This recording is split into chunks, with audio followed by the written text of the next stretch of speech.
खिसियानी बिल्ली खंबा नोचे, ये कहावत इस वक्त सुपर पावर होने का ढोंग करने वाले अमेरिका पर बिल्कुल सटीक बैठती है। दुनिया भर के देशों में अपनी नाक घुसाने वाले अमेरिका की रातों की नींद और दिन का चैन इस वक्त ईरान के एक ऐसे चक्रव्यूह ने छीन लिया है जिससे बाहर निकलने का रास्ता वॉशिंगटन को सूझ नहीं रहा। पूरी दुनिया इस वक्त टकटकी लगाए मिडल ईस्ट के उस तपते रेगिस्तान को देख रही है जहां से उठने वाली बारूद की गंध ने व्हाइट हाउस के गलियारों में खलबली मचा दी है।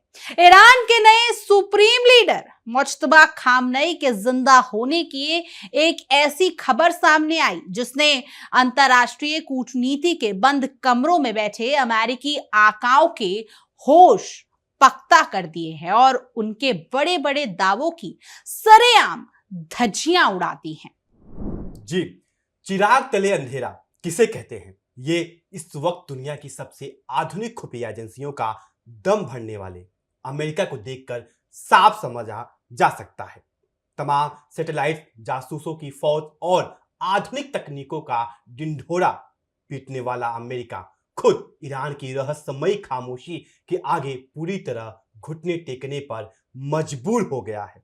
अमेरिकी विदेश मंत्री मार्को रूबियो ने सीनेट के विदेश संबंध समिति के सामने खड़े होकर जो चौंकाने वाला खुलासा और सनसनीखेज खुलासा किया, उसने वाशिंगटन के उन तमाम खोखले सपनों को चकनाचूर कर दिया है जो ईरान के घुटने टेकती हुई तस्वीर देखना चाहते थे।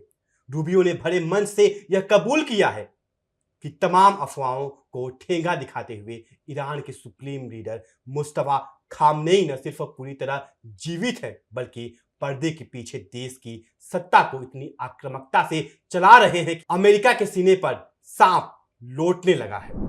नमस्कार, मैं भावना सुखीजा और आप देख रहे हैं इंडिया डेली का खास शो बैटल ग्राउंड। मैं हूं आपके साथ अभिषेक तिवारी। दुनिया के नक्शे पर इस वक्त एक ऐसी बिसात बिछ चुकी है जिसने महाशक्तियों की रातों की नींद और दिन का चैन छीन लिया है। मिडल ईस्ट के तपते रेगिस्तान से उठ रही बारूद की चिंगारियां अब एक ऐसे मोड़ पर आकर खड़ी हो गई हैं जहां हर दावा और हर खबर पूरी दुनिया के होश उड़ाने के लिए काफी है। ईरान के राजनीतिक गलियारों से लेकर वॉशिंगटन के व्हाइट हाउस तक इस वक्त सिर्फ एक ही सवाल गूंज रहा है कि आखिर ईरान के नए सुप्रीम लीडर मुज्तबा खामनेई जिंदा हैं या नहीं। इस सुलगते सवाल के बीच अमेरिकी विदेश मंत्री मार्को रूबियो ने एक ऐसा चौंकाने वाला और बड़ा बयान दे दिया है जिसने अंतरराष्ट्रीय कूटनीति के बंद कमरों में खलबली मचा दी है। जी, अक्सर दुनिया को अपनी उंगलियों पर नचाने का ढोंग करने वाला अमेरिका इस वक्त खुद ईरान की रहस्यमयी खामोशी के आगे घुटने टेकने को मजबूर नजर आ रहा है। अमेरिकी सीनेट की विदेश संबंध समिति के सामने खड़े होकर मार्को रूबियो ने जो दावा किया है उसने वाशिंगटन के उन तमाम दावों की हवा निकाल दी है जो ईरान की बर्बादी के खोखले सपने देख रहे थे। रूबियो ने दुनिया के सामने यह कबूल किया है कि अगर तमाम कयासों और अफवाहों के विपरीत ईरान के सुप्रीम लीडर मुस्तफा खामनेई न सिर्फ पूरी तरह जीवित हैं बल्कि सार्वजनिक रूप से नजर न आने के बावजूद देश के बेहद महत्वपूर्ण मामले में लगातार सक्रिय भूमिका निभा रहे हैं।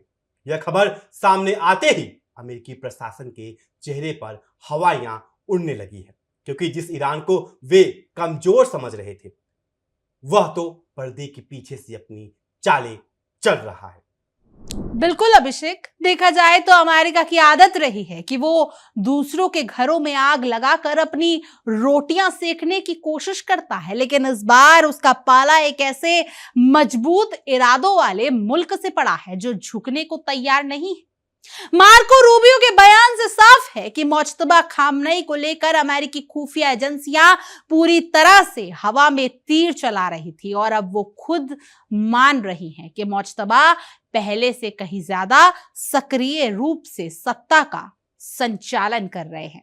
हालांकि वो दुनिया के सामने सार्वजनिक मंचों पर दिखाई नहीं दे रहे, लेकिन अंदरूनी तौर पर ईरान की हुकूमत के हर बड़े और रणनीतिक फैसले में उनकी उंगलियों के निशाने साफ देखे जा रहे हैं। इस पूरे घटनाक्रम की जड़ें उस कायराना हमले से जुड़ी हैं जो इसी साल की शुरुआत में अमेरिका और इजराइल के नापाक गठजोड़ ने अंजाम दिया था।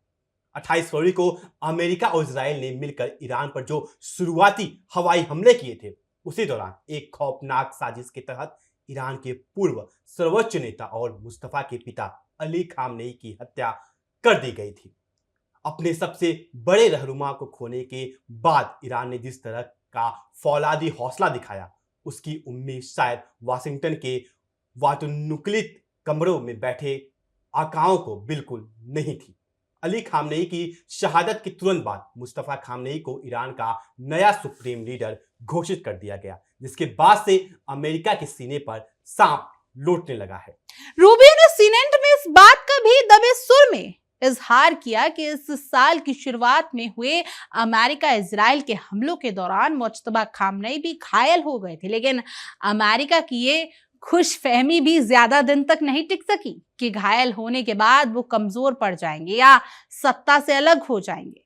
मुज्तबा खामनेई ने जख्मी होने के बावजूद देश के संचालन से खुद को पूरी तरह से अलग नहीं किया, बल्कि वो और अधिक आक्रामक होकर उभरे। अमेरिकी विदेश मंत्री का ये कबूलनामा इस बात का गवाह है कि ईरान को डराने की अमेरिकी गीदड़ भभकियां इस बार पूरी तरह से नाकाम साबित हुई हैं।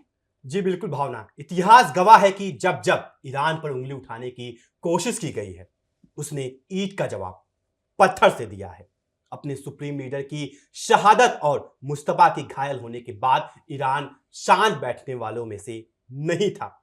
उसने तुरंत जवाबी कार्रवाई करते हुए खाड़ी क्षेत्र में बने तमाम अमेरिकी सैन्य ठिकानों पर ताबड़तोड़ मिसाइलें बरसा दी, जिससे अमेरिकी सेना के हौसले पस्त हो गए। ईरान की इस करारे तमाचे ने पूरी खाड़ी क्षेत्र की स्थिति को देखते ही देखते एक भयानक क्षेत्रीय युद्ध में तब्दील कर दिया, जहां अमेरिका को अपनी जान बचाने के लाले पड़ गए और अब हालात जैसे तैसे एक बेहद नाजुक और अस्थायी युद्ध विराम के सहारे टिके हुए हैं। इस भीषण संघर्ष के बीच ईरान ने एक ऐसा तुरूप का पत्ता चला जिसने पूरी दुनिया की अर्थव्यवस्था की कमर तोड़कर रख दी। ईरान ने वैश्विक व्यापार की जीवन रेखा माने जाने वाले स्ट्रेट ऑफ हॉर्मूज को पूरी तरीके से बंद कर दिया, जिससे पूरी दुनिया में एक भयानक ऊर्जा संकट गहरा गया। ये वही जलमार्ग है जहां से दुनिया भर के तेल और गैस की सबसे बड़ी आपूर्ति होती है, और इसे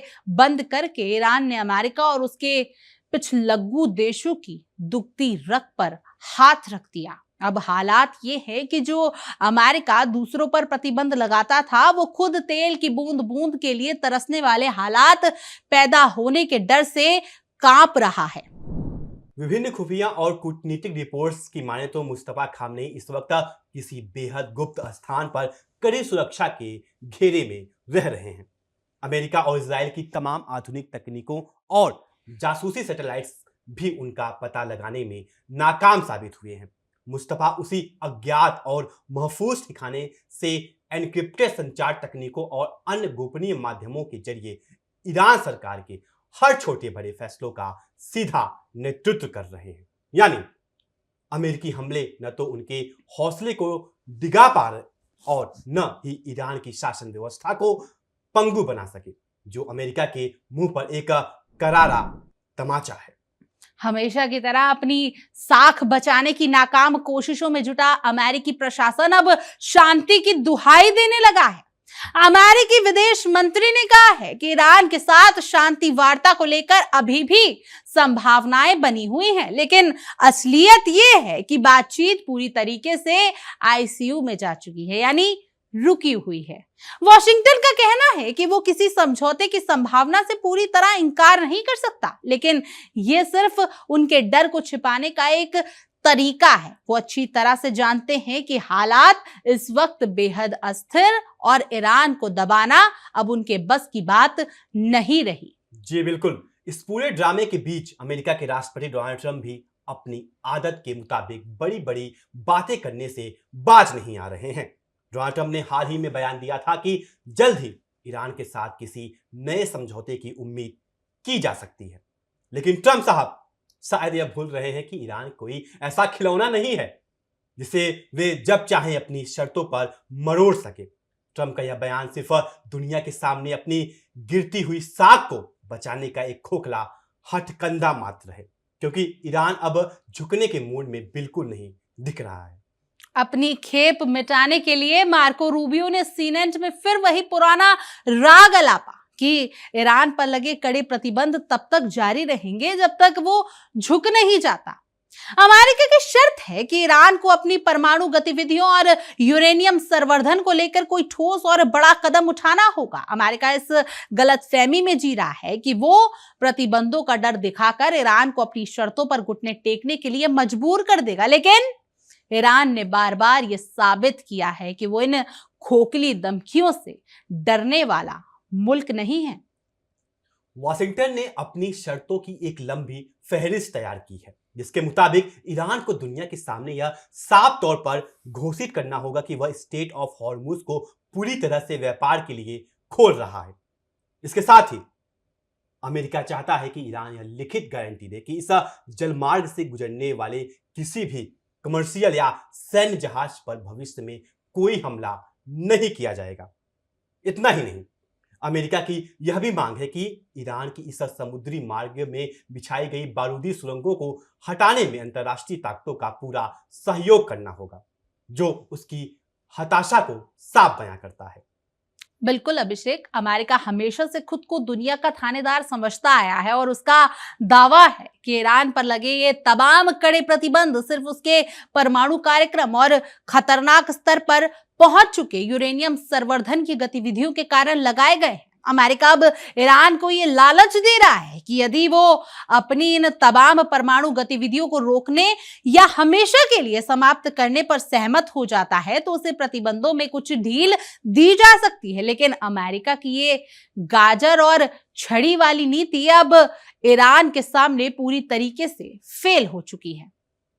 जी, इस पूरे महायुद्ध के बैकग्राउंड में अगर देखा जाए तो इजराइल और लेबनान के बीच जारी खूनी संघर्ष ने आग में घी डालने का काम किया है, जिससे पूरी मिडिल ईस्ट की स्थिति इस वक्त बारूद के ढेर पर बैठी नजर आ रही है। इसी लगातार बढ़ते क्षेत्रीय तनाव और इजरायली आक्रामकता को देखते हुए ईरान ने बड़ा फैसला लेते हुए मध्यस्थों के जरिए बैक चैनल से चल रही शांति वार्ता को भी फिलहाल पूरी तरह सस्पेंड कर दिया है। ईरान का यह कदम साफ दिखता है कि किसी भी दबाव में आकर आधी अधूरी शर्तों पर समझौता करने को तैयार नहीं है। दुनिया भर के बड़े रक्षा और कूटनीतिक विशेषज्ञों का भी यही मानना है कि जब तक यह क्षेत्रीय संघर्ष पूरी तरह शांत नहीं होता, तब तक ईरान और अमेरिका के बीच किसी भी तरह की बातचीत में बड़ी प्रगति की उम्मीद करना केवल ख्याली पुलाव पकाने जैसा है। ईरान इस वक्त बेहद मजबूत स्थिति में है और वह अमेरिका को उसकी औकात याद दिलाने का कोई मौका नहीं छोड़ रहा है। ऐसे में वाशिंगटन का यह सोचना कि वह प्रतिबंधों के दम पर ईरान को बातचीत की मेज पर खींच लाएगा, उसकी सबसे बड़ी भूल साबित हो सकती है। कुल मिलाकर अमेरिकी विदेश मंत्री मार्को रूबियो का यह बयान इस बात की तस्दीक करता है कि ईरान को कमजोर समझने की गलती अमेरिका को बहुत भारी पड़ने वाली है। मुस्तफा खामनेई के जिंदा होने और पर्दे के पीछे से पूरी सल्तनत को चलाने की खबर ने वॉशिंगटन के होश पक्का कर दिए हैं। अब देखना यह होगा कि खुद को सुपर पावर कहने वाला अमेरिका ईरान के इस चक्रव्यूह से कैसे बाहर निकलता है या फिर अपनी ही बुनी हुई साजिशों के जाल में फंसकर रह जाता है। इस पूरे कूटनीतिक ड्रामे के बीच अमेरिका की बौखलाहट का अंदाजा इस बात से भी लगाया जा सकता है कि उसकी खुफिया एजेंसियां अब दिन रात मुस्तफा खामनेई की एक अदक झलक पाने के लिए हाथ पैर मार रही है। वाशिंगटन को यह बात हजम नहीं हो रही है कि तमाम आधुनिकतम निगरानी तंत्र और जासूसों की फौज होने के बावजूद ईरान का शीर्ष नेतृत्व उनकी आंखों में धूल झोंक कर इतनी बड़ी हुकूमत को उंगलियों पर नचा रहा है। अमेरिकी थिंक टैंक बंद कमरों में यह सिर पीट रहे हैं कि अगर मुस्तफा खामनेई इसी तरह पर्दे के पीछे से खेल चलाते रहे तो अमेरिका का मिडिल ईस्ट में बचा कुचा रखूस भी मिट्टी में मिल जाएगा। देखा जाए तो ट्रंप प्रशासन इस वक्त खिसियानी बिल्ली खंबा नोचे वाली हालत में आ चुका है, जहां वो एक तरफ तो ईरान को प्रतिबंधों की गीदड़ भभकियां दे रहा है और दूसरी तरफ अंदर ही अंदर समझौते के लिए गिड़गिड़ाने का रास्ता ढूंढ रहा है। अमेरिका की ये पुरानी फितरत रही है कि जब वो सामने वाले को दबा नहीं पाता तो नियम कायदों की दुहाई देने लगता है, लेकिन ईरान ने भी साफ कर दिया है कि वो अमेरिका के इस दोहरे चरित्र को अच्छी तरह पहचानता है और अब वो वॉशिंगटन के किसी भी झांसे में आने वाला नहीं है, चाहे इसके लिए उसके कितनी भी बड़ी कीमत क्यों ना चुकानी पड़े। जी, अंतर्राष्ट्रीय मंचों पर खुद को सर्वशक्तिमान दिखाने की अमेरिकी कोशिशें अब पूरी तरह बेनकाब हो चुकी है, क्योंकि स्ट्रेट ऑफ हॉर्मुज पे लगा ताला खोलने में उसके बड़े बड़े जंगी जहाज भी नाकाम साबित हो रहे हैं। वैश्विक अर्थव्यवस्था के चौधरी बनकर घूमने वाले पश्चिमी देश इस वक्त तेल की किल्लत से त्राही त्राही कर रहे हैं और इस तबाही का सीधा सेहरा अमेरिका की अदूरदर्शी नीतियों के सिर बंधता है। ईरान ने बिना एक भी शब्द बोले दुनिया को यह दिखा दिया है कि अगर उसके संप्रभुत्व पर आंच आई तो वह महाशक्तियों के घमंड को पल भर में चकनाचूर करने का दावा रखता है। आखिर में बात घुमा फिराकर इसी मोड़ पर आती है कि अमेरिका ने ईरान के जिस शेर को घायल करने की जरूरत की थी वो अब और ज्यादा खूंखार होकर उसके सामने खड़ा है। मार्को रूबियो का बयान सिर्फ एक कबूलनामा नहीं कहेंगे, बल्कि वॉशिंगटन की उस ऐतिहासिक हार की पहली मोहर है जो उसने मिडिल ईस्ट की धरती पर खाई है। मुस्तफा खामनेई का गुप्त ठिकानों से सरकार चलाना और अमेरिका की शर्तों को ठेंगा दिखाना ये साफ करता है कि आने वाले दिनों में जंग की कमान वॉशिंगटन के हाथों में नहीं बल्कि तेहरान के फैसलों पर टिकी होगी। खैर, आपकी इस पूरे मुद्दे पर क्या कुछ राय है, कमेंट करें और जरूर बताएं। और तमाम देश और दुनिया की खबरों के लिए आप देखते रहिए इंडिया डेली और हमारा खास शो बैटल ग्राउंड। देखिए इंडिया डेली 24/7 अब आपकी स्मार्ट टीवी पर। इंडिया डेली मौजूद है सभी डिजिटल प्लेटफॉर्म पर लाइव और लगातार। इंडिया डेली 24/7 हर दिन राष्ट्र को समर्पित।